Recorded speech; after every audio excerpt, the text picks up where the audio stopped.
مساء الخير على كل مشاهدينا ومتابعينا.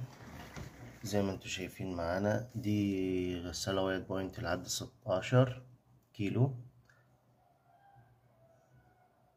دي عاملة ايرور 2 كمان. احيانا بيظهر ايرور 1. وده كان بسبب الطرمبة. الايرور ده كان بسبب الطرمبة. تمام، فهنغير الطرمبة القديمة زي ما انتوا شايفينها كده.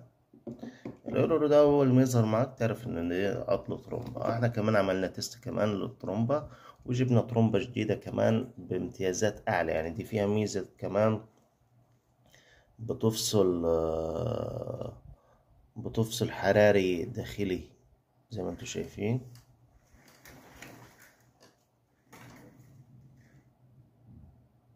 بتفصل فيها زي سيروستر حراري داخلي.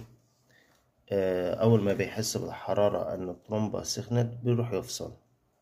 فدي ميزة موجودة، يعني حتى لما جبنا قطعة الغيار وادي الطرفين بتوعها بتوع الفصل الداخلي الحراري، ودول فردتين التوصيل اللي هيركب عليها الترامل هنا او هنا. تمام، ودي بتبقى ميزتها افضل من القديمة اللي هي دي. يعني دي جديدة افضل من القديمة في الحتة دي، ان هي حتى لما بتسخن بتفصل من تلقاء نفسها، ودي حاجة ممتازة ان هي بتحمي نفسها بنفسها. تمام، كمان احنا لقينا برضو احنا وشغالين لقينا السير ده القديم ابتدى يتشقق، فهيتقطع وكده. يعني شايفين كده لو الصورة واضحة.